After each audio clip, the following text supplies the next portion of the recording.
बिस्मिल्लाहिर्रहमानिर्रहीम। नेक्स्ट अनऑब्जर्व्ड या static station है। A women weighing 70 kg with a height of 1.6 metre presents to you. Calculate the BMI and interpret the result. इसका body mass index calculate करना है और हमने उसके रिजल्ट्स की इंटरप्रिटेशन करनी है। सबसे पहले तो BMI का फॉर्मूला क्या है। BMI is equals to weight in kg divided by height in metre squares. तो क्या फॉर्मूला आता है BMI का? ये आ गया इसका फॉर्मूला, एक मिनट यहाँ पे लिख लेते हैं। BMI is equals to weight in kg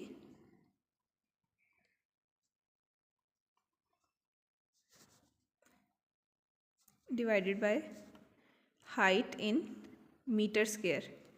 height लेनी है हमने मीटर स्क्वेयर में और वेट लेना है हमने kg में। ये लाजमी याद रखना है कि हाइट मीटर स्क्वेयर में और वेट kg में हो, फिर आपने इसका फॉर्मूला कैलकुलेट करना है। अब इंटरप्रिटेशन कैसे होगी रिजल्ट्स की? हमने इंटरप्रेट का मतलब हमने बताना है कि उसका BMI नॉर्मल है या प्री ओबीज है, ओबीज है, क्या सीन है उसका। अब ये आ जाते हैं हमारे पास कि क्या किस तरह से हम देखते हैं WHO क्लासिफिकेशन क्या है BMI की। ठीक है, इसमें सबसे पहले वेट का स्टेटस है under weight, normal weight, over weight, obese, class 1, class 2 और क्लास 3। ठीक है, जो अंडर वेट होता है ना उसका BMI होता है लेस देन 8.5%, 18.5 सॉरी परसेंट नहीं।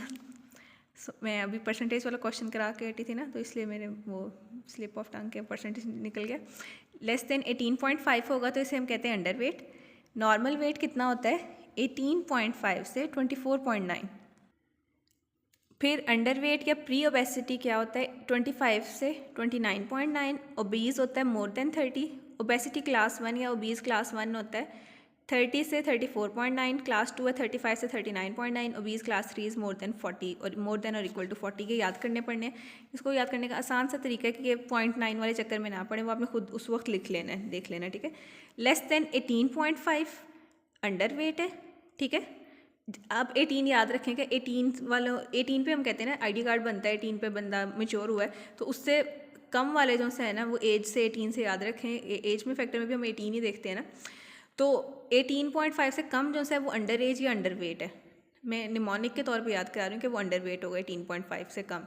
नॉर्मल वेट कितना है? 18.5 से 25 नेक्स्ट में आ रहा है, लेकिन आप ये 0.9 जो है वो उस वक्त चेंज कर लीजिएगा कि इसमें से 0.1 सब में से माइनस कर देना है। तो जो नेक्स्ट है ना 18.5 से 24.9 या 18.5 से 25 है नॉर्मल, 25 से 30 है प्री ओबीज या over weight. Over weight obese को नहीं बोलते, ओवर वेट को हम प्री ओबेसिटी कहते हैं। WHO की क्लासिफिकेशन है ये, मैंने वहीं से WHO की वेबसाइट से देख के लिखी है कि इसमें क्या है कि over weight and pre obesity जो सी है वो है 25 से 30 तक। 30 और मोर देन 30 इज़ ओबीज़। अब 30 से ऊपर वाले सारे के सारे ओबीज़ हैं। आप फर्दर स्पेसिफाई कर दें तो बहुत अच्छा इंप्रेशन पड़ेगा एग्जामिनर पे भी कि क्लास 1, 2, 3 कैसे हैं। 30 से ऊपर है तो सारे ओबीज़। अगर आपने कम से कम चीज़ जो याद करनी है वो क्या है? 18.5 से कम है वो ओवर वेट, अंडर वेट है। 18.5 से 30 तक नॉर्मल है और मोर देन 30 क्या है? ओबीज़ है। अब मोर देन 30 में हमने 3 क्लासेस बनाई है, क्लास 1, 2, 3। 1 में क्या है? 30 से 35, फिर है 35 से 40 और मोर देन 40। ये जो से 0.9 है ना, ये इसको याद ऐसे कर लें 18.5, 18.5 से 25, 25 से 30, 30 से 35, 35 से 40। लेकिन आपने जब लिखना है तो फिर ये 0.9 को याद रखना है आपने कि वहाँ पे आप चेंज करके लिख लीजिएगा। वो सिर्फ याद करने के लिए मैंने कहा कि इस तरह कर लीजिए। अब हमारे क्वेश्चन में क्या था, उन्होंने सबसे पहले दिया हुआ है कि बॉडी मास इंडेक्स कैलकुलेट करना है और रिजल्ट्स को इंटरप्रेट करना है। बॉडी मास इंडेक्स क्या है? उसकी हाइट हमें उन्होंने पहले ही मीटर में दी हुई, कन्वर्ट करने की ज़रूरत नहीं है, और वेट kg में दिया हुआ है। तो 70 डिवाइडेड बाई 1.6 का स्केयर आ जाएगा, वही है 70 डिवाइडेड बाई 1.6 का स्केयर। और लेड अब उसका आंसर क्या निकला? 27। 27 किस कैटेगरी में फॉल करता है? 27 है हमारा ओवर वेट में। 25 से 29.9 ओवर वेट में है ना, तो ओवर वेट या प्री ओबीज, तो हम लिखेंगे the lady is over weight. Over weight is different thing, it is pre obesity. Over weight को ओबीज नहीं कहना। I am stressing on this again कि ओवर वेट होती है pre obesity, it's not obesity. Obesity over weight के बाद वाली stage है। ठीक है, अब नेक्स्ट क्वेश्चन है, ये दिया हुआ इन्होंने, ये बुक की डायग्राम बड़ी जानी पहचानी आपको पता है, इसे हम कहते हैं पॉपुलेशन पिरामिड। पूछा भी उन्होंने यही लिखा हुआ कि ये क्या है, name the diagram. So its population pyramid. Population pyramid में हम राइट साइड पे फीमेल्स को बनाते हैं, सॉरी राइट साइड पे मेल बनाते हैं, लेफ्ट साइड पे फीमेल्स। वैसे फीमेल्स कहते हैं कि वो हमेशा ठीक होती हैं, बट पॉपुलेशन पायरामिड में उनको राइट साइड पे नहीं रखा गया, उनको लेफ्ट साइड पे रखा गया, ठीक है। तो आपने याद रखना है कि फीमेल्स लेफ्ट साइड पे, males are always right according to population pyramid, तो मेल्स राइट साइड पे होंगे और फीमेल्स लेफ्ट साइड पे, ठीक है। उसके बाद नेक्स्ट है what information you can get out of it. इससे आपको क्या क्या इन्फॉर्मेशन मिलेगी, ये आपने याद करनी चीज़ें कि इसमें से क्या क्या इन्फॉर्मेशन मिलती है। सबसे पहले तो हमें age, gender composition of population मिलती है, फिर डिपेंडेंसी रेशियो ऑफ पॉपुलेशन। अब ये डेमोग्राफी के चैप्टर में ये सारी चीज़ें थी, तो डेमोग्राफी की आप कह लें कि काइंड ऑफ जो चैप्टर की हेडिंग्स हैं ना वो सारी इसमें पॉपुलेशन पायरामिड में आ रही हैं। फिर whether the population is young और ओल्ड, ये पता चलता है हमें। सक्सेस और failure of population welfare programmes, कि जो भी हम पॉपुलेशन वेलफेयर प्रोग्राम्स हम अप्लाई करें पॉपुलेशन पे, उसका क्या सक्सेस रेशियो उसकी क्या आ रही है, उसका हमें फ़ायदा हो रहा है कुछ के नहीं, पॉपुलेशन की वो क्या कहते हैं वो उससे डिपेंडेंसी रेशियो कम हो रही है कि नहीं, ये सारी चीज़ें से पता चलती है हमें। एनी नेचुरल क्लैमिटी, डिज़ास्टर और वार एट्सेट्रा। तो ये इसके 1 2 3 4 5 पॉइंट्स हैं।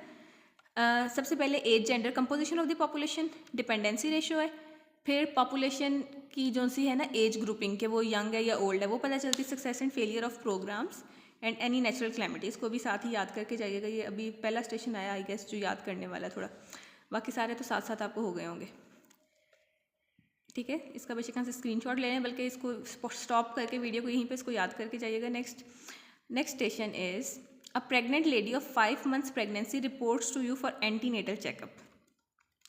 अब आपने कैसे इसको प्रोसीड करना है, स्टैटिक स्टेशन है। इसमें हमने एंटीनेटल चेकअप में ना, क्योंकि उन्होंने बताया कि उसके कौन सी है 5 months of pregnancy, antenatal checkup में तकरीबन मोर और लेस सेम चीज़ें आती हैं।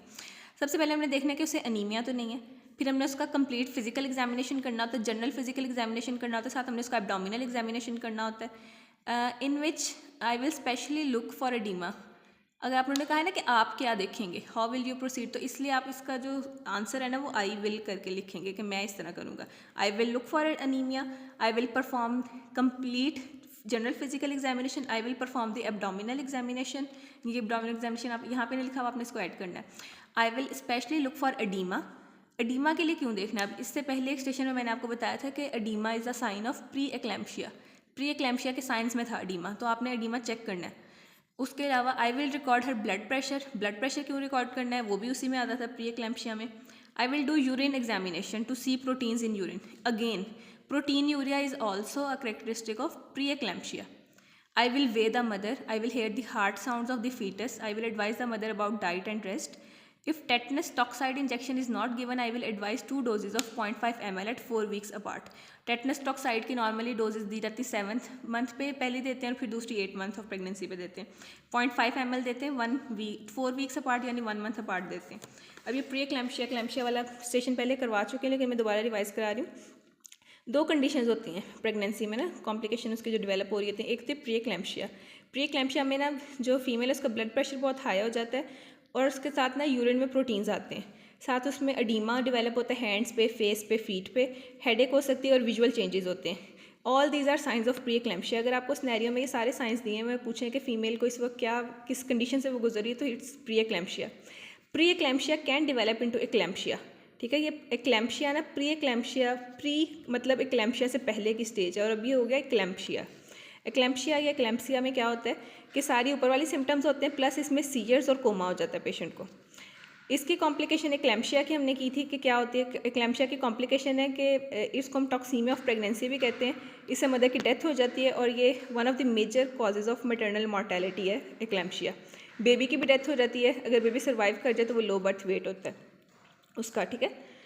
ये सारी आपने बतानी है, तो वही पॉइंट्स इसमें थे कि फिजिकल एग्जामिनेशन करना है, अपने एब्डोमिनल एग्जामिनेशन करना है और एग्जामिनेशन के बाद आपने क्या, एग्जामिनेशन में आपने क्या देखना होता है, एडीमा चेक करना होता है, आपने ब्लड प्रेशर देखना होता है, आपने यूरिन में एनालिसिस करना है उसका लाजमी, ताकि आप प्रोटीन्स को देख सकें कि प्रोटीन तो नहीं यूरिन में।